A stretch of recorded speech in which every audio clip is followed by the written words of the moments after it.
think Hi, it was on mute. Lotus.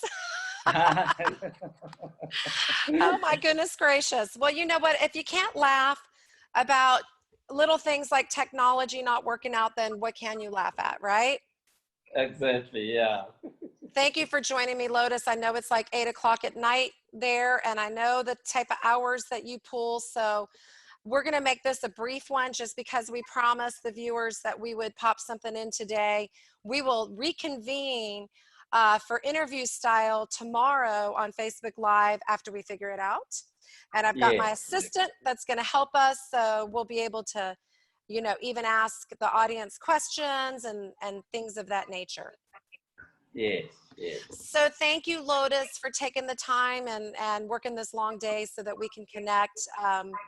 And I just want to say how fortunate we are to know each other, how blessed we are that 16 years ago you drove me around the villages, Yes. and the work that we are looking forward to collaborating and accomplishing together.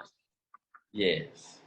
So in light of what's going on, obviously, I guess as the winds blow, right, since we're over the Pacific and over through travel, we were hit a little bit earlier than you.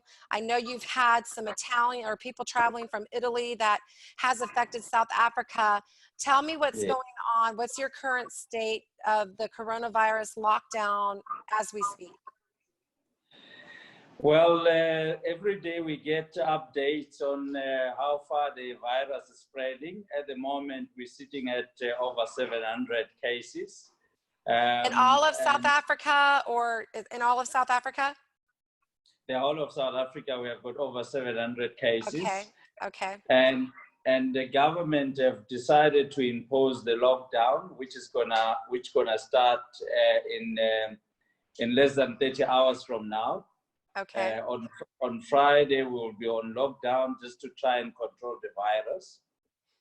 Yes. But when the lockdown is imposed, there are many other people that are going to be deeply affected, like your home-based care centers, your clinics, and other essential services. So the government is trying to figure out on how can they support this. But being based in a rural area, we always have challenges. Yes. Of getting the services filtering down. So the initiative that we are taking is that we work closely with government and help those institutions that cannot normally get help. Yes. Your home-based care centers, your clinics, and your old age homes. We know that all the schools have closed down as it from last week. Yes. Because of the virus. So kids are at home.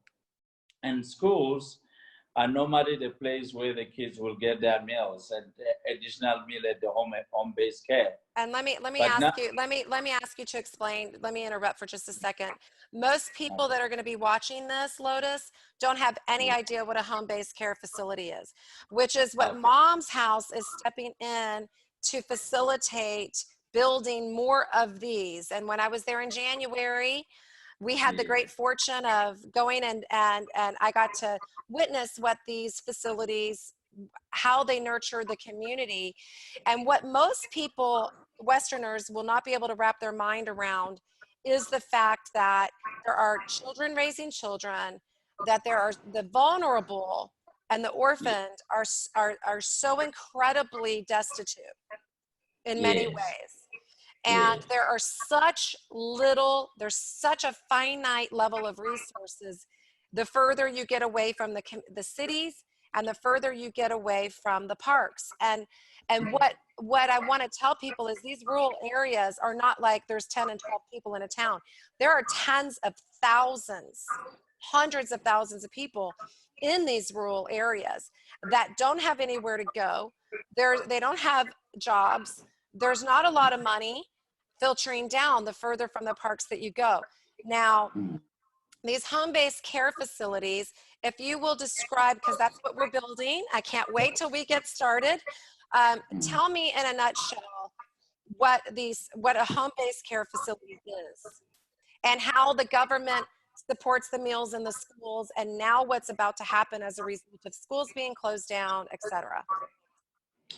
Yes, so the home-based care centers is the center which look after the children, the orphan and vulnerable children.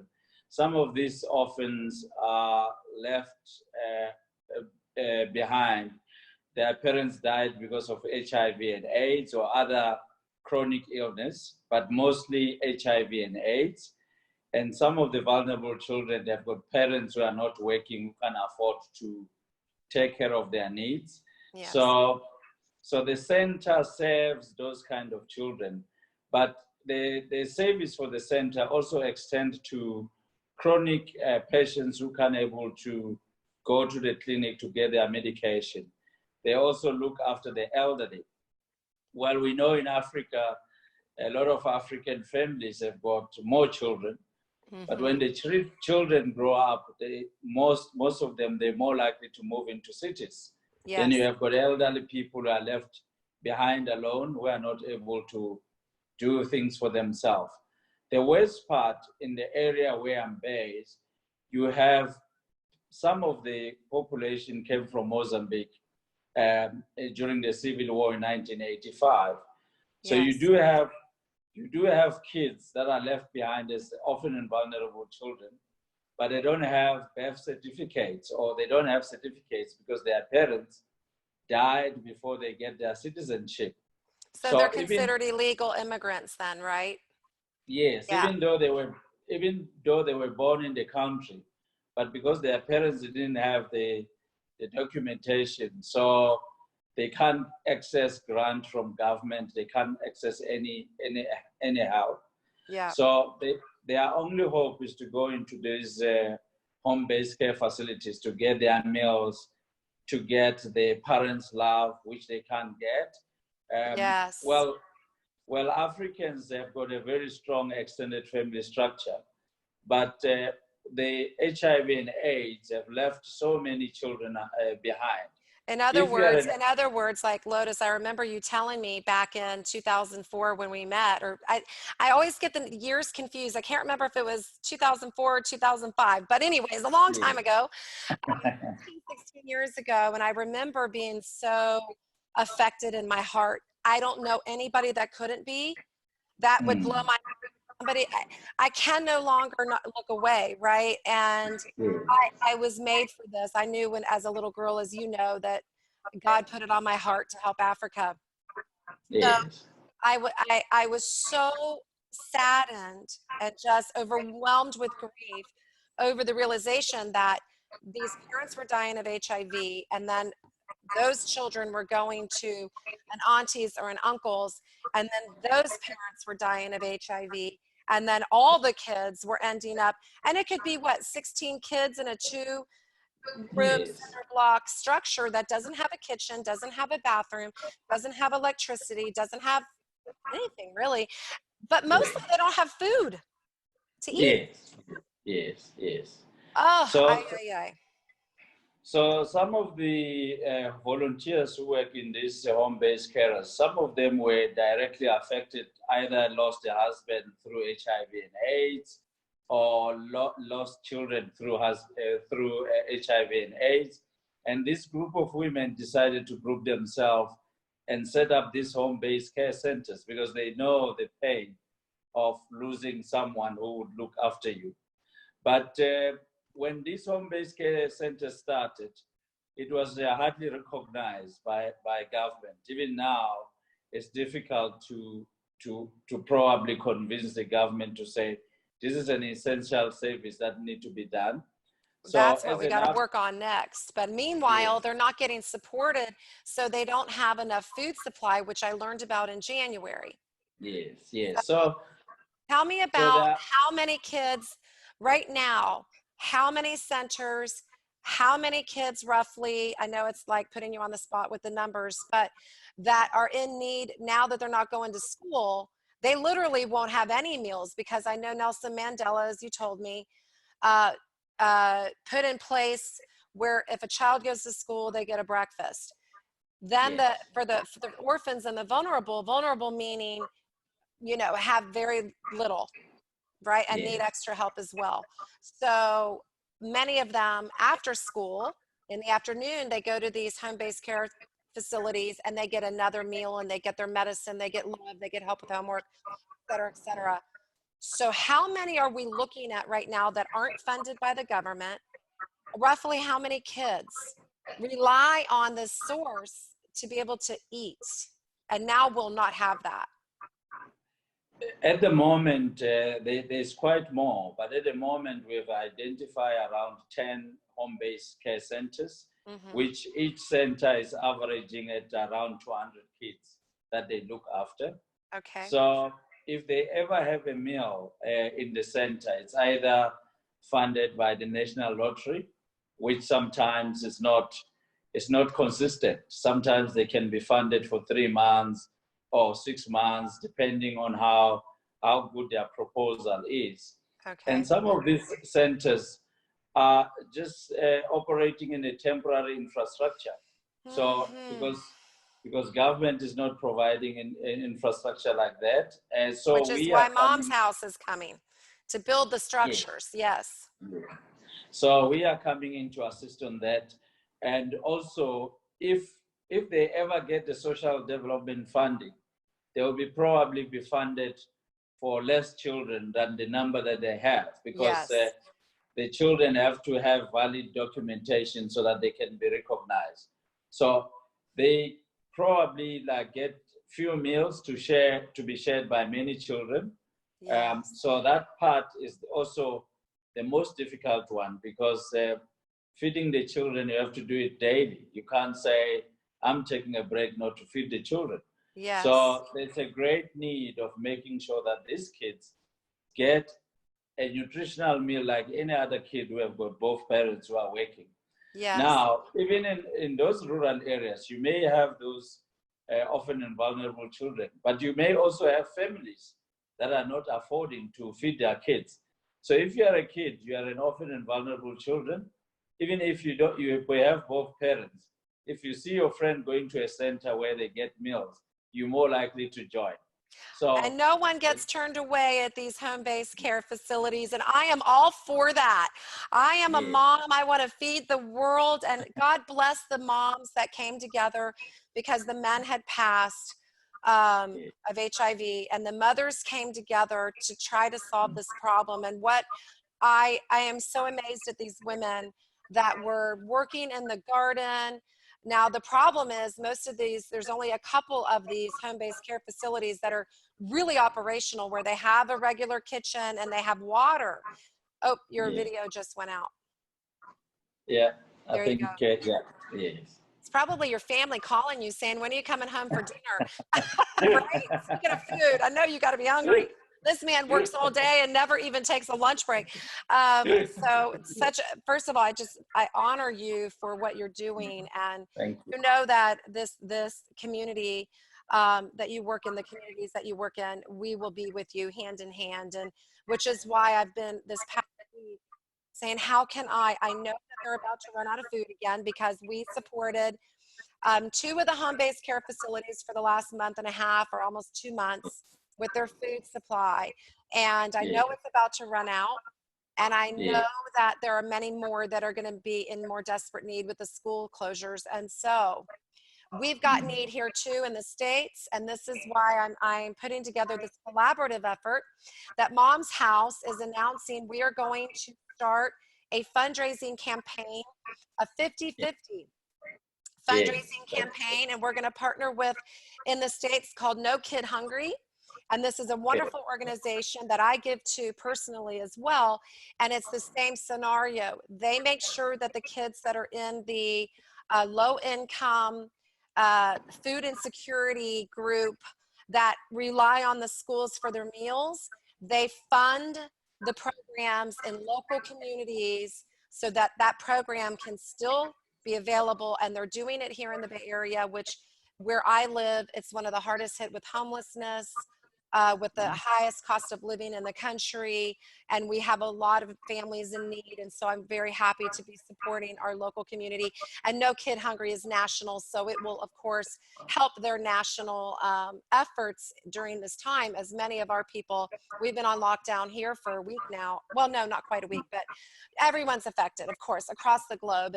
And so however much we raise through Mom's House in this campaign, 50% is going to go to No Kid Hungry, 50% is going to go to Africa Foundation, Lotus, and you're going to distribute these funds to these Yeah. child care facilities.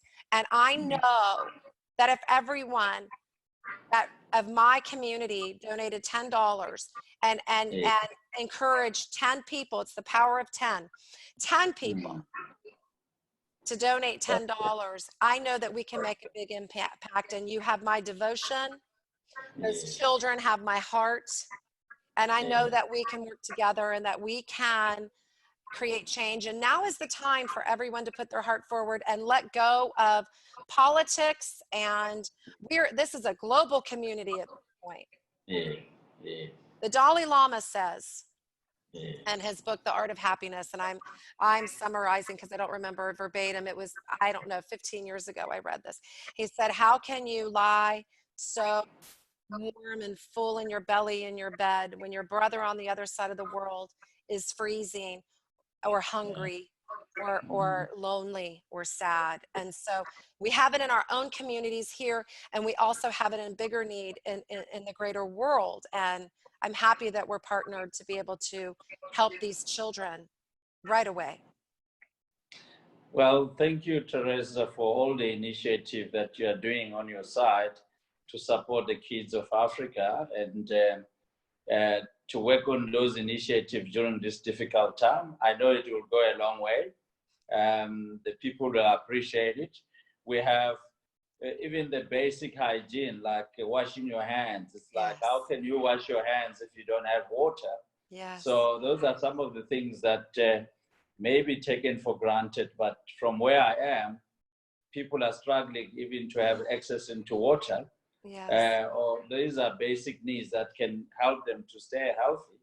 So we are looking forward to work on this and to assist the people. Yes, and I'm really looking forward to getting our water engineers out there so that we can work toward water harvesting and management more efficiently. And that is definitely high on Mom's House priority list, as you know, because without water, besides the air we breathe, the water is the next most essential thing. So I know the government, you let me know that the government is working towards trying to find a solution to bring in more water into the rural areas. Can you tell me more about that? Well, a lot of centers that we've supported so far, it's either they have a borehole but it's not functioning. The clinics that we have locally, they either have a borehole but it's not functioning. So the government is trying to bring water through the tankers, but our approach is to try and get funds so that we can bring in engineers to fix those water pumps so that they can have access into water. If you go into the clinic or hospital and there's no running water, it's even difficult for the nurses to encourage people to exercise hygiene because there's no running water. So those are some of the big needs that I think by providing those resources, you'll be saving Africa, you'll be saving people from dealing with this coronavirus. And obviously, if you're watching this video right now and you are moved to be a helper with Mom's House and you are moved to want to donate specifics towards building of these child care facilities, we know we need to build 22 more right away in this region, and then we move into Mozambique, which is even more dire, or Mom's House will. But what I want to add is that if you have resources, if you have a love for Africa, if you want to build a borehole and that's what you want to contribute, reach out to me and we will make sure that we get that done in your name and in your family's honor. If you want to leave a legacy, we will make sure that you get to do that in any way. If you want to provide medical supplies, if you're a water engineer and you want to jump on board along with Shen's, our webmaster, who's a water engineer, whatever talents and services you want to give, jump on board. We're ready, man. We're ready. We want to hit the floor running the minute that this coronavirus is contained and we can get back to Africa and we can get you here to the States. We're on it. We're on it. So you know, my prayers to you, Lotus. Please stay healthy. Thank you. Thank you. Please eat your vegetables. You know, I'm a vegetable pusher. And I'm going to be praying for you because you have to make sure that you are healthy, because this man, everyone, he is the center of the community. I mean, honestly, you should run for governor. You cannot go anywhere. I don't care where you are. Everybody in the towns, everybody knows Lotus. And you know what? Who could ever forget that smile, right? I mean, come on. It's unforgettable, and it's your heart that leads, and you're a great example of what a true humanitarian is. And I venture to be more like you. No, thank you. Thank you, Teresa. Thank you so much. Go give your lovely wife, Portia, a kiss, and give those kids a big squeeze and say, that's from Auntie Teresa. And I can't wait to be back there with your family again, and go get a good dinner, and we'll try this Facebook Live again tomorrow. If not, we've got this to work with. Great, great. And also be safe where you are, and thank you for the chat. Yeah. Okay. Sending so much love to you and all. And please, when you see the moms at the caregivers, please give them a hug from me too. Tell them we're doing our best over here. Okay, thank you. Okay, God bless. Thanks, you too. Bye. Bye.